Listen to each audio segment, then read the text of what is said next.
ఖచ్చితంగా మనం ముగించేది ఇదే. సో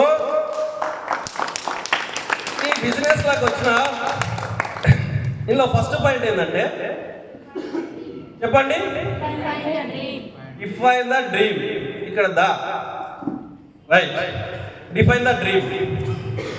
ఈ బిజినెస్ లోకి ఫస్ట్ ఆఫ్ ఆల్ చాలా మందికి మేము ఏం చేయాలి ఈ బిజినెస్ లో, అసలు మేము ఏంది ఈ బిజినెస్, మేము ఏం చేయాలంటే అని చెప్పేసి చాలా మందికి ఇక్కడ ఉన్న క్లారిటీ లేదు. సో అదే విషయంలో ఫస్ట్ పాయింట్ ఇలా మనం ఏం చేయాలంటే 10 కోర్స్ ఎట్లా డిఫైన్ ద డ్రీమ్.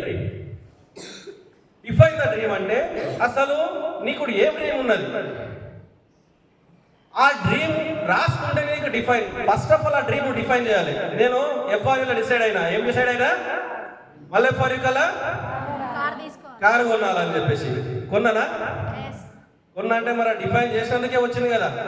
తీసుకుందాంలే, వచ్చిన ఒక 10 సంవత్సరాలకు ఒక కారు కొనుక్కుందాంలే అంటే చెప్పేసి అంటే నేను 10 సంవత్సరాల తర్వాతనే వస్తుంది కదా. నా డ్రీమ్ అనేది డిఫైన్ చేసుకోవాలి. మీరు కూడా ఈ బిజినెస్ నాకు ఫస్ట్ ఎంటర్ అవుతున్నారంటే ఫస్ట్ ఏం చేయాలి, డ్రీమ్ డిఫైన్ చేసుకోవాలి. నాకేం డ్రీమ్ ఉంది, నేను ఒక సంవత్సరంలో నేను ఏం సంపాదించాలి, 2 సంవత్సరాలు ఏం సంపాదించాలి, 3 సంవత్సరాలు, 4 సంవత్సరాలు, 5 సంవత్సరాలు, short dreams, long term dreams, ఏదైనా సరే మన లోపల ఉన్న డ్రీమ్స్ అనేవి బయట పెట్టాలి, ఖచ్చితంగా పెట్టాలి. ఎవరైతే బిజినెస్ లోకి వస్తున్నారో వాళ్ళు చేయాల్సిన పనులు ఇవే. ఈ రోజు జాయిన్ అయిన పని మనిషి కూడా చేయాల్సిన పని ఇది. మీరు డ్రీమ్ కనుక మీరు బయట పెట్టకపోతే మనం ముందరికి పోలేము. ఈ బిజినెస్ లో అయితే మనం డ్రీమ్ లేకపోతే ఇది 100% షూర్. సో మన డ్రీమ్ కారు కొనుక్కోవాలా, ఇల్లు కొనుక్కోవాలా ఏందనేది మీరు ఖచ్చితంగా మీరు డిఫైన్ చేసుకోండి. ఫస్ట్ పాయింట్ అది చేయాలి. ఈ బిజినెస్ లోకి రావాలంటే అది చేసుకోవాలి. సో నెక్స్ట్ ఇంకోటి ఏంటి, రైట్, బుక్స్, సిడీస్, మీటింగ్. సరే నువ్వు కళ అన్నావు, ఒక కారు కొనుక్కోవాలని నాయన, నేను ఒక నెలకు 50,000 ఇన్కమ్ సంపాదించుకోవాలని కళ, నీ డ్రీమ్. సో ఆ డ్రీమ్ నెరవేర్చుకోవాలంటే నువ్వు నెక్స్ట్ పని ఏం చేయాలి తెలుసా? సెకండ్ పాయింట్, బుక్స్ కావాలి, సిడీస్ వినాలి, మీటింగ్స్కి రావాలి. అంతే కదా. తెలుసో తెలియదో పోలీస్ జాబ్, ఒక ఎస్ఐ, సిఐ ఎవరికి అయినా ట్రైనింగ్ పీరియడ్ ఉంటుంది కదా. ఆ ట్రైనింగ్ పీరియడ్లో రూపాయి జీతం కూడా ఇవ్వదు. కానీ వాళ్ళు ఎప్పుడైతే పోస్టింగ్ అవుతారో అప్పుడే పైసలు ఇస్తారు, ఇన్కమ్ అనేది, శాలరీ. కానీ మన దగ్గర చేసుకుంటే ఫస్ట్ నుంచి కూడా ఇన్కమ్ వచ్చేటటువంటి అవకాశం ఉంది. బిజినెస్ లో నేర్చుకుంటూ కూడా పైసలు సంపాదించేటటువంటి అవకాశం ఉంది. బుక్స్, మన దగ్గర విన్నింగ్ టీమ్ లా లక్షల బుక్స్ ఉన్నాయి. చదువుకోవాలనుకుంటే ఈ బిజినెస్ ఎట్లా చేయాలా, ఏంది, ఏం కథ అనేది మొత్తం అక్కడ ఉన్నాయి. సిడీస్, జూమ్ లా పొద్దున మనం ప్లే చేసుకున్న అన్ని సిడీస్. దాంతో పాటు మీటింగ్స్. ఫస్ట్ నీ డ్రీమ్ రాసుకున్నావు, దాని తర్వాత నువ్వు చేయాల్సిన సెకండ్ స్టెప్ ఏంటంటే బుక్స్, సిడీస్, మీటింగ్స్ ఖచ్చితంగా చేయాలి. సో నెక్స్ట్ థర్డ్ పాయింట్ వచ్చి 100% ప్రోడక్ట్ యూజ్. Product use. ఇప్పటిదాకా సార్ క్లారిటీగా చెప్పిండు సబ్బు గురించి, నేను మళ్ళీ దాని గురించి ఎక్కువ చెప్పాలి. సో ఏంటంటే ఇప్పుడు మీకు ఒకటి క్లారిటీ, ఈ స్టెప్స్ అంటే మనం ఇంటికాడ ఏమంటాం, స్టెప్స్ అంటే ఏమిటి అంటాం, మెట్టు, రైట్. మనము ఇంటికాడ మెట్లను ఏమంటాం, స్టెప్స్ అంటాం, అంతే కదా. సో ఫస్ట్ స్టెప్ ఏం చేసినాం, మనము మన డ్రీమ్ రాసుకున్నామా లేదా, చెప్పాలి గట్టిగా. దాని తర్వాత మళ్ళీ మనం డ్రీమ్ రాసుకున్నాం, మనం ఏం చేయాలి, బుక్స్, సిడీస్, మీటింగ్స్ అటెండ్ చేయాలి. ఇది సెకండ్ స్టెప్. మూడో స్టెప్ ఏంటంటే 100% ఇక్కడ ఉన్న ప్రొడక్ట్స్ యూజ్ చేయాలి. నిజానికి మన దగ్గర ఉన్న ప్రొడక్ట్స్ మనం 100% మనం లేదే బయట కొనాలి. 100% ఒక ప్రోడక్ట్ గురించి మనం ఎక్స్ప్లెయిన్ చేయాలంటే బయట రఫ్గా మాట్లాడితే దొంగలు లక్ష సబ్బు పెట్టుకుంటారా, కానీ అడ్వర్టైజ్మెంట్ చేస్తలేరా? థమ్స్ అప్ తాగుతారా, చేస్తలేరా? కానీ నువ్వు చేసి అంటే నువ్వు వాడుకున్న తర్వాత నేను అడ్వర్టైజ్మెంట్ చేయమంటుంది కంపెనీ. నీకు నచ్చితేనే అడ్వర్టైజ్మెంట్ చేసుకో అంటున్నది. సో ఇక్కడ ఏమంటుంది, 100% మన ప్రోడక్ట్ వాడాలి. ఓ ఇది థర్డ్ పాయింట్. ఫోర్త్, సరే ఇక్కడ డ్రీమ్ రాసుకున్నావు, ఇక్కడ ఇవన్నీ మీటింగ్ అటెండ్ అవుతున్నావు, ఈ వెస్టర్న్ దొరికే ప్రోడక్ట్ నువ్వు తీసుకున్నావు. తర్వాత నువ్వేం చేయాలంటే, నేను చూడకుండా చెప్తున్నా, కరెక్ట్ పాయింట్లు చెప్పండి, కింద మీద చేయకుండా జరా.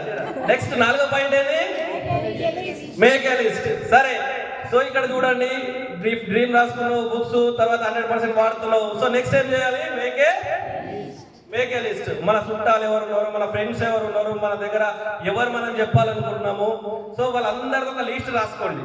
లిస్ట్ రాసుకుంటేనే మనకు కరెక్ట్గా వాళ్ళ ప్రాసెస్. ఒక పర్సన్ నేను ఇప్పుడు ఏం చేసిన, నా డిగ్రీ క్లాస్మేట్స్ అందరినీ లిస్ట్ రాసుకున్నాను స్టార్టింగ్లో. సో వాళ్ళందరికీ Salim sir video, Ashok sir video కొన్ని ఇట్లా షేర్ చేస్తున్నాను. ఇట్లాంటి బిజినెస్లో నేను జాయిన్ అయినా, సో ఈ చూద్దాం రా అంటే ఒక్కొక్కడు ఒక్కొక్క మాట మాట్లాడిండు. సో మాట్లాడేవాడు అందరూ ఆనే ఉన్నారు, చేసుకుంటే పోతే మేము ఈడున్నాము. సో నడుస్తూనే ఉంది ప్రాసెస్. సో మన లిస్ట్లో మేక్ ఏ లిస్ట్. మన లిస్ట్లో మనం ఎంతమందినైనా రాసుకోండి, అలాగే వచ్చేది కొంతమంది మాత్రమే ఉంటారు, అర్థం చేసుకున్న వాళ్ళు మాత్రం ఉంటారు. కానీ మనం చేయాల్సినది లిస్ట్ అయితే ఖచ్చితంగా రాసుకోవాలి, లిస్ట్ ఖచ్చితంగా రాయాలి. సో 5వ పాయింట్ ఏం చేయాలి మరి నెక్స్ట్? రైట్, కన్ఫర్మా? Contact and invite. బాగా గుర్తుపెట్టుకోండి, 10 కోర్స్ చెప్పంటే ఇన్ని ఇక్కడ వదిలేసేది కాదు. బిజినెస్ లో నువ్వు వచ్చి నుంచి నువ్వేమేం పని చేయాలో చెప్పేదే 10 కోర్స్ చెప్పు. ఈ బిజినెస్ లో నువ్వు జాయిన్ అయినావంటే నువ్వేమేం చేయాలనేది ఇక్కడ ఉంటుంది 10 కోర్స్ చెప్పలా. డ్రీమ్ రాసుకొని బిజినెస్ లోకి వచ్చినావు, బుక్స్ చదువుతున్నావు, సీడీలు వింటున్నావు, మీటింగ్ పోతున్నావు, 100% ప్రోడక్ట్ వాడుతున్నావు, లిస్ట్ తయారు చేసుకున్నావు నీకు తెలిసిన వాళ్ళది. దాని తర్వాత 5వ స్టెప్ ఏం చేయాలంటే వాళ్ళని కాంటాక్ట్ చేయాలి, వాళ్ళని ఇన్వైట్ చేయాలి మీటింగ్లకి. అర్థమవుతుందా? వాళ్ళని కాంటాక్ట్ చేయాలి అండ్ మీటింగ్లో అవుతుంటే మీటింగ్లకి ఇన్వైట్ చేయాలి. సో ఇది 5వ పాయింట్. నెక్స్ట్ 6వ పాయింట్, షో ద ప్లాన్. ఎప్పుడైతే నువ్వు వాళ్ళని పిలిచి ఇన్వైట్ చేసి ఇక్కడ ఏదైతే మన CEO ప్లాన్ ఉందో ఇప్పటిదాకా నడిచినటువంటి ప్లాన్ వాళ్ళకు షో చేయాలి. మనం అది సింగిల్గా చేస్తాం, మీటింగ్స్లో చేస్తాం, సో ఎక్కడైనా సరే మనం చేస్తూనే ఉంటాం. సో వాళ్ళకి ఆ ప్లాన్ అనేది షో చేయాలి కాబట్టి మనం ఖచ్చితంగా 6వ పాయింట్ మనకి ఏంది, షో ద ప్లాన్. వాళ్ళకి ఆ ప్లాన్ గురించి చెప్పకపోతే వాళ్ళకి అసలు ఏం తెలుస్తుంది. సో షో ద ప్లాన్ 6వ పాయింట్. సో నెక్స్ట్ 7వ స్టెప్ ఏంది?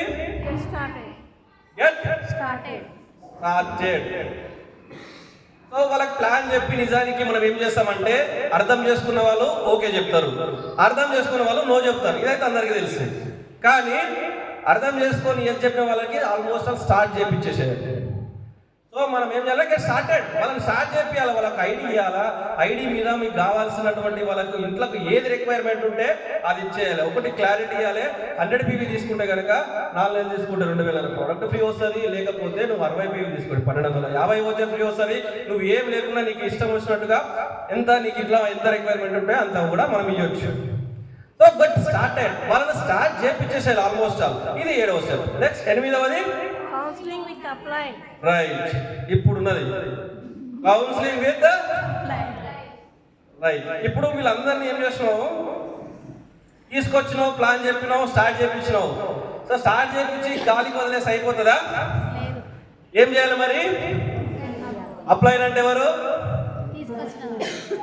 ఈ బిజినెస్ మనకి ఎవరైతే ఇంట్రడ్యూస్ అంటే పరిచయం చేసిరో ఆ వ్యక్తిని మనం బిజినెస్ లో అప్లై అంటాం. సో నాకు ఒక పర్సన్ నుంచి వచ్చింది, ఆయన అప్లై. సో ఆ అప్లైన్ దగ్గర నుంచి వీళ్ళకు కౌన్సిలింగ్ ఇప్పించాలి. నేను కొత్త పర్సన్ తీసుకొచ్చిన, నా అప్లైన్ ఎవరు? Akram sir. So Akram sir దగ్గరికి ఆ పర్సన్ పట్టుకొని వచ్చి, సో సార్ ఇగో ఈయన మా డిగ్రీ క్లాస్మేట్, మస్తు చదువుతుండే క్లాస్లో ఫస్ట్, అంటే నేను ఎగ్జాంపుల్ చెప్తున్నా, ఆయన లేడీ ఇక్కడ. సో ఈయన చదువుతుండే మంచి క్లేవరు. ఈయనతోటి సో ఈరోజు నేను ప్లాన్ చెప్పిన, ఐడి ఇచ్చిన, కొన్ని ప్రోడక్ట్ కూడా రిక్వైర్మెంట్ చేసిన, సో కొంచెం మాట్లాడండి సార్ అని చెప్పేసి మాట్లాడియాలి. సో మాట్లాడిస్తే అప్పుడు ఏం చెప్తాడు అక్రమ్ సారు? అరే రమేష్ గారితో నువ్వెందుకు పోతున్నావు రా నాయన, వాడ వేసుకున్నాడు నువ్వు వేసుకున్నావు అని చెప్తాడా? ఏం చెప్తారు మరి?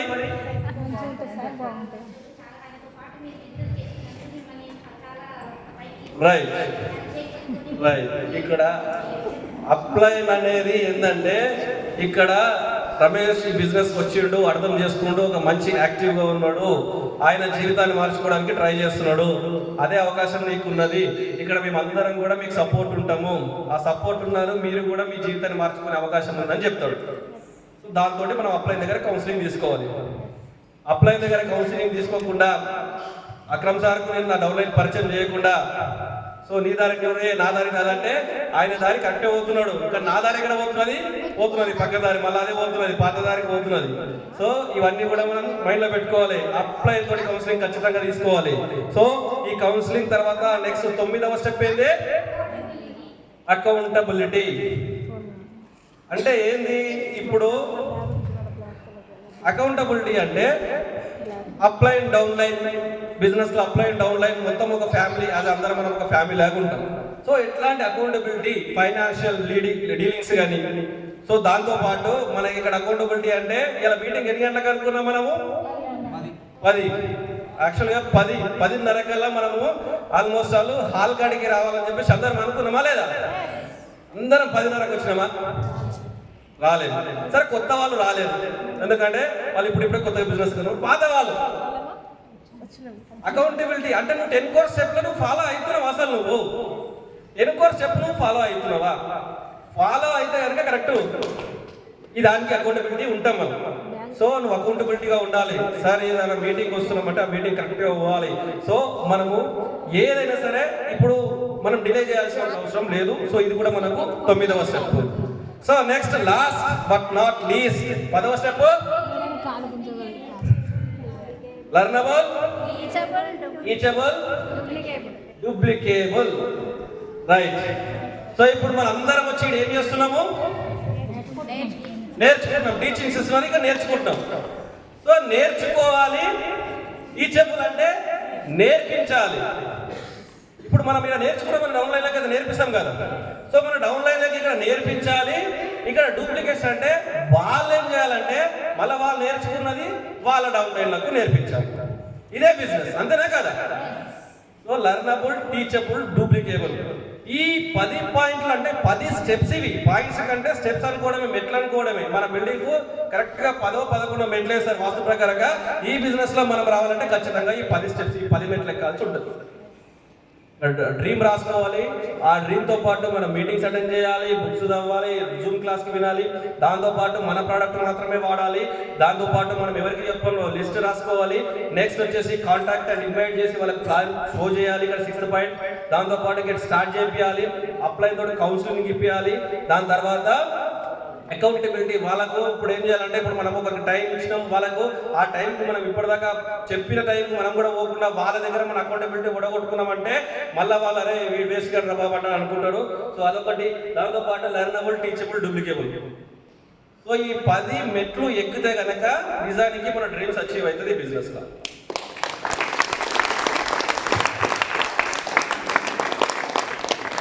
సో ఇట్లా మనము చేయాల్సినవి ఇట్లా ఉంటాయి మనకు స్టెప్స్. దీంతో పాటు నెక్స్ట్ కూడా మనకి ఇంకా టైం ఉంటుంది. అకౌంటబిలిటీ, ఇప్పటిదాకా పాయింట్ మాట్లాడాం కదా, అకౌంటబిలిటీ. సో ఈ అకౌంటబిలిటీ కూడా ఇంకా ఏంటంటే మనకి టైం ఒకటే కాదు, దీంట్లో మనకి ఫైనాన్షియల్ డీలింగ్స్ కూడా ఉంటాయి. సో ఫైనాన్షియల్ డీలింగ్స్ పెట్టుకుంటే ఎట్లుంటుందంటే నేను అక్రమ్ సార్ దగ్గర పైసలు తీసుకున్నాను, కానీ నేను ఇవ్వలేదు. 1,00,000 రూపాయలు వస్తున్నాయి కదా భయ్యా, నాకు ఒక 20,000 ఇవ్వాలని చెప్పి ఒకసారి తీసుకున్నా చెప్తున్నా. సో సీరియస్గా చెప్తున్నా, తీసుకున్నా. సో తీసుకొని సార్కి నా దగ్గర వెళ్తలేదు, నేను ఇస్తలేదు. సార్ ఏం చేస్తున్నట్టే శంకర్పల్లి మల్లికార్జున ఫంక్షన్ హాల్లో మీటింగ్ పెట్టినారు, అయ్యా రాదా అని చెప్పి ఫోన్ చేస్తున్నాడు. కానీ నేనేమనుకుంటున్నా,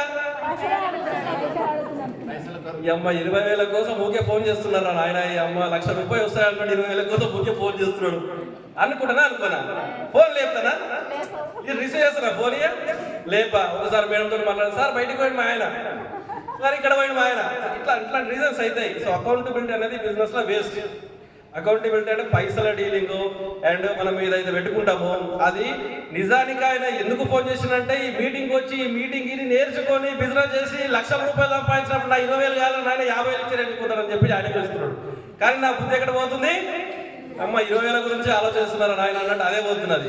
సో అదన్నమాట. ఈ ఫైనాన్షియల్ డీలింగ్స్ కూడా చాలా జాగ్రత్త ఇక్కడ బిజినెస్ లో. ఇవన్నీ స్టెప్స్ అనేవి మనం ఎక్కుకుంటూ ఖచ్చితంగా ముందరికి పోవాల్సి వస్తాయి. ఇవన్నీ ఖచ్చితంగా ప్రతి ఒక్కరు బయాడ్ చేసుకోండి ఇవన్నీ స్టెప్స్. సో ఇట్లా మనం బయాడ్ చేసుకుంటే కనుక మనము మన గోల్స్ అనేవి రీచ్ చేసుకోవచ్చు బిజినెస్ లా. సో ఈ బిజినెస్ ఏంటంటే మనం ఏమనుకుంటాం, సో ఒక పులి ఎంత ఫాస్ట్ ఉరుకుతుంది తెలుసా? గంటకి ఎన్ని కిలోమీటర్ ఉరుకుతుంది? ఒక పులి గంటకి 60 కిలోమీటర్ల వేగంతో ఉరుకుతుంది. నేను చెప్పిన పాయింట్ మీకు అర్థమవుతుందా? మరి రిప్లై వస్తలేదు. ఎక్కడో స్టేటస్ చూసినా అంట అనుకుంటా, నేను కూడా స్టేటస్ చూసా మోటివేషన్ తీసుకుంటాను. రైట్. మనం చేయాల్సిన పని ఏంటంటే డూప్లికేషన్, మోటివేషన్ కాదు, డూప్లికేషన్. ఆల్రెడీ ఎక్కడో జరిగిందే మనం చేసుకొని మళ్ళీ మనం అప్లై చెప్పిందే డూప్లికేషన్ చేస్తున్నాం. సో అది ఒక పులి 60 కిలోమీటర్ల ఫాస్ట్ అంటే స్పీడ్ తో ఉరుకుతుంది. కానీ ఒక జింక ఎన్ని కిలోమీటర్ అంత స్పీడ్ తో ఉరుకుతుంది? 90 రైట్, అందరికి తెలిసిపోయింది. పులి 60 కిలోమీటర్ల స్పీడ్ తోటి ఉరుకుతుంటది, జింక 90 కిలోమీటర్ల స్పీడ్ తోటి ఉరుకుతుంటది. కానీ జింక పులికి ఎందుకు దొరుకుతుంది? నిజానికి వాళ్ళు కరెక్ట్ గా ఫాస్ట్ గా పరిగెడితే 90 కిలోమీటర్ల ఫాస్ట్, గంటకు 90 కిలోమీటర్లు జింక ఉరుకుతే గంటకు 60 కిలోమీటర్లు మాత్రమే పులి ఉరుకుతుంది. కానీ ఎందుకు పోదంటే ఇక్కడ ఎంటకు వాళ్ళు ఉరుకుంటారు, ఇక్కడ ఇట్లా చూస్తుంది, ఇట్లా చూసుకుంటా పోతుంది జింక. ఎందుకంటే దాని లోపల భయం ఉంది, ఆ పులి వచ్చి ఎక్కడ నన్ను కొట్టి చంపేసి తింటదేమో అని చెప్పేసి. సో అక్కడ చంపేసి తింటదనే భయం దానికి బలహీనత అయిపోయింది. దాని దగ్గర ఉన్న దాని పవర్ని అది గుర్తించలేకపోయింది. నీ దగ్గర ఉన్న పవర్ నువ్వు గుర్తిస్తలేవు. నువ్వు ఆ పులికి దొరకకుండా ఉరకొచ్చు, కానీ నీ భయం, ఆ భయాన్ని, ఆ బలహీనత అయిపోయింది. నువ్వేం చేస్తున్నావు అంటే మెల్లమెల్లగా ఎంట చూసి వస్తుందా చూసరికి అది ఇక్కడనే మెల్లగైపోయింది. మన ఫాస్ట్ తగ్గిపోయి ఎంటకెళ్ళి పులి టార్గెట్ మాత్రం ఒకటే, పంజా ఎత్తుకొని వచ్చేస్తుంది, కొట్టేస్తుంది, చచ్చిపోతుంది. 5-6 రోజులు మంచిగా దానికి ఆహారం అయిపోతుంది. సో మన లోపల కూడా ఈ బలహీనత అంటే మనకి భయం అనే బలహీనత తీసేయాలి. సో మనం కూడా పాజిటివ్ మైండ్ తోటి మనల్ని ఎవరు కూడా ఏం చేయలేరు అన్నట్టు ఉద్దేశంతో ఉండండి. నా నుంచి ఏమవుతుంది అనేటటువంటి ఆలోచనలు ఉన్నామనుకోండి, నిజానికి మనం ఈ బిజినెస్ లో మనం ఫాస్ట్గా పోలేము. నీ దగ్గర ఉన్న శక్తి నీకు తెలియదు. నీ దగ్గర ఉన్న నీ శక్తి తెలవాలంటే ఖచ్చితంగా నువ్వు ఆ బలహీనత ఒక పర్సన్, ఎంత పర్సన్ కానీ ఎవరికైనా చెప్పాల్సింది ఇదే ప్లాన్. ఇది ఒక్కటి మీరు గుర్తుపెట్టుకోండి. మన బిజినెస్ లా చాలా మంది ప్లాన్ చెప్పాలన్నా ఒక వేరే పర్సన్, కొంత హై లెవెల్ పర్సన్ చెప్పాలన్నా కొంచెం భయపడుతుంటారు. సో ఎవ్వడు ఏం చేసినా ఎక్కడ పోయినా కూడా మనం చెప్పాల్సింది అదే ప్లాను. వాళ్ళ కంపెనీ వాళ్ళకైనా, ఇప్పుడు రేవంత్ రెడ్డి పోయి బిజినెస్ లో జాయిన్ అయినా కూడా ఆయనకు 4 నెలలు కొంటేనే 1 నెల ఫ్రీ చేశారు కంపెనీ. ఇక్కడ బయట పనిచేస్తున్న ఒక లేబర్ అయినా సరే ఆయన 4 నెలలు కొంటేనే 1 నెల ఫ్రీ చేశారు కంపెనీ. సో అది ఒక్కటి మైండ్ లో పెట్టుకోండి. ఇక్కడ నీకు నువ్వే తోపు, నిన్ను ఎవడు మించిన లేడన్నట్టుగా ఫీల్ కావాలి బిజినెస్ లో. ఇది ఫీల్ అయినట్టుగా మనం పోతేనే మన పవర్స్ మనకు తీసుకుంటాం, లేకపోతే మన భయం మన బలహీనతగా మారి మనం ఈ బిజినెస్ లో సక్సెస్ లేకుండా చేసేస్తుంది. గెలవాలనే ఆసక్తి నీలో ఉంటే ఏ శక్తి కూడా నేను ఏం చేయదు. సో అందరూ కూడా కరెక్ట్ డిసిజన్ తీసుకోండి. అవకాశం ఇచ్చినందుకు థాంక్యూ.